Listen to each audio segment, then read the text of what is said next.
Hey there, anime fan, time for another movie review with me, the Stupid Private. Today I'm looking at the Miyazaki classic, Princess Mononoke. The movie begins with Ashitaka, prince of the Emishi people. One day his village is attacked by a demonic worm monster from the dark forest. Using the ever-reliable shoot it in the face with a bow and arrow until it dies trick, Ashitaka slays the beast, before it can blast his village back to the Stone Age. To be fair, for the Emishi people, the Stone Age is a fairly short trip. But he's marked on the arm by the demon before it dies, cursing him to suffer pain and madness, just like the demon, which was once a powerful boar spirit until he was wounded by a mysterious iron ball. Even though Ashitaka saved his whole village from being an all-you-can-eat monster buffet, he's cursed, so he needs to get the hell out of town and never come back.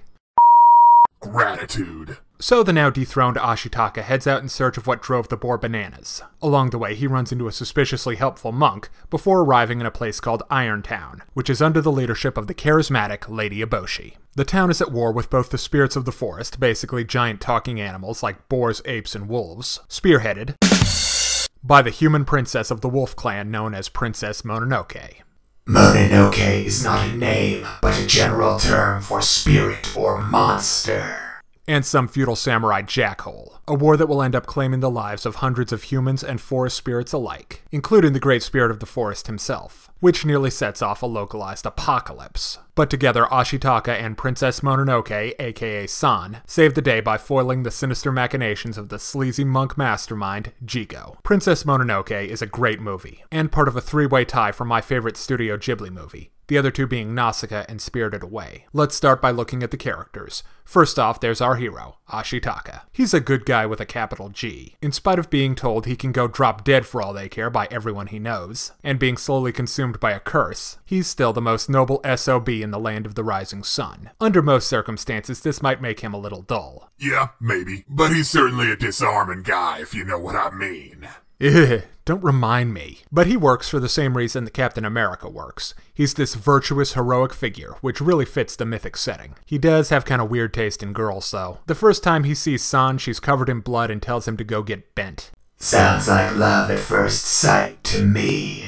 Speaking of, let's talk about San. She's kind of the it girl for Studio Ghibli, and I completely understand why. She's an atomic bomb of awesome. This fearless warrior rocks into battle on the back of a giant white wolf, armed with homemade weapons, and wearing a Deku scrub mask, furs, and really stupid-looking 80s earrings. Minor fashion faux pas aside, San has a lot of wolfy qualities. She's suspicious of outsiders and even violent, but it's rooted in a sincere love of her pack. But she also cares about the other forest animals. She's respectful to the boar tribe, and tries to reason with the apes, even though she disagrees with them. Now let's look at the bad guys, starting with Lady Eboshi. She's a complex villainess who leads with methods other than fear. She gains the loyalty of her followers by treating them with respect, and is good at building mutually beneficial relationships. But what makes her the villain is how far she goes beyond what she needs for the success of Irontown. She's deliberately destroying the forest to eliminate the forest spirits, when what she wants, the iron, is in veins under the ground. After their first battle with the boar tribe, Lady Eboshi could have stopped, but she continues to slash and burn anyway, to push the forest spirits out. But Lady Eboshi's a living saint compared to the real villain of the movie, the scheming monk Jigo. Apparently being a monk pays a lot better than you'd think because the little guy can afford an army of mercenaries and hunters to kill the great forest spirit. And why does he want to kill the great forest spirit? So the emperor will give him a metric load of gold for his immortality-granting head. So much for that vow of poverty. He even blackmails Lady Eboshi into helping him. But in spite of all that, he's still hard to hate. And that's 100% due to the performance of Billy Bob Thornton, who really changes the role, transforming what should be a slimy, malicious dude who's willing to kill hundreds for his own gain into a guy you can't help but like, just a little. Now let's look at those true neutral powerhouses of the forest. Starting with Akoto, the Great Boar, voiced by Keith Mother David, who sits between Peter Cullen and James Earl Jones in the voice acting hall of awesomeness. His performance infuses Akoto with the power and dignity that a giant centuries-old forest god should have. You really understand his desperation, fear, anger, and pain, and the end of his story is absolutely heartbreaking, seeing a once majestic and powerful being utterly transformed into an entity that can only spread fear, suffering, and death. And it's all summed up in a spectacular scene with San, as she struggles in vain to stop his transformation into a demon, until she's consumed by the curse herself, letting out a last cry of "I don't want to become a demon." Oh, you make it sound so unpleasant. And that brings me to my favorite character, Moro. She's absolutely glorious, majestic, beautiful, and utterly terrifying. She's as much a force of nature as she is a character. Completely without cruelty, but also without pity. Despite her wild nature, she's incredibly cunning. Recognizing the ultimate futility of the boar's strategy, and how terrible Akoto's fate is. But she also has a great deal of motherly care for San. Moro raised her after San's human parents abandoned her in the forest. Physically, Moro is the largest, fastest, and strongest member of the wolf tribe. Add in a mouthful of razor-sharp teeth, and that adds up to one bad wolf queen.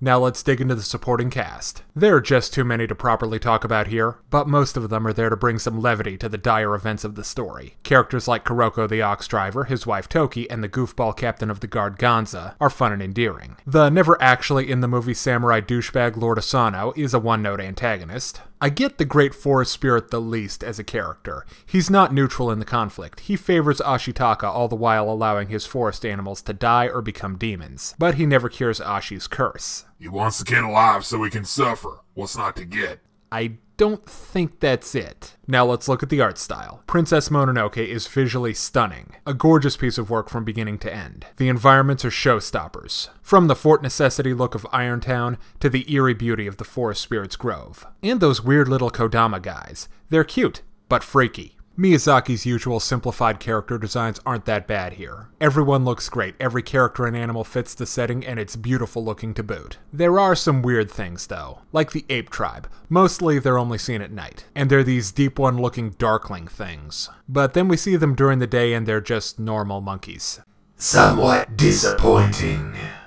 Also, Moro and the wolves are too simplified. But maybe it just feels that way because there have been so many great-looking fantasy wolves out there. Oh, and the eeriest sight in the movie is seeing G.A.M.E.S men running around in the pelts of giant boars. The way they slither is creepy. Now let's talk plot. The magnificent setting and great characters are buried under a ball of subplots. There are conspiracies to explain, backstory to give, Extemporaneous bull.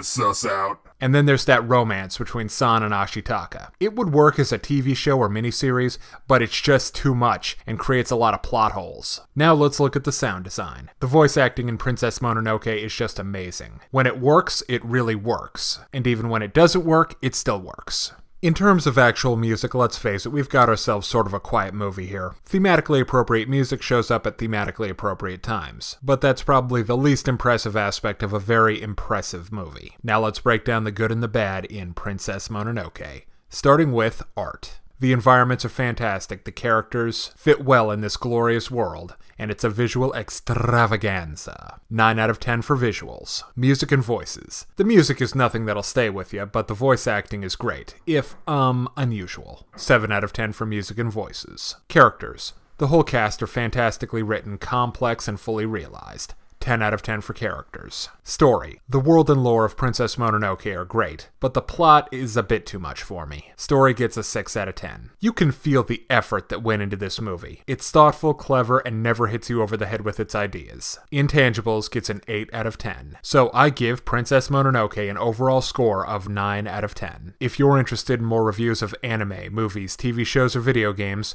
stop by my channel at StupidPrivate913 on YouTube. Thanks for watching. For more games, anime, manga, electronics, and stuff, visit the G.A.M.E.S blog. Hey kids, today's show is brought to you by the letter 4 and the number potato! I'm a stupid private.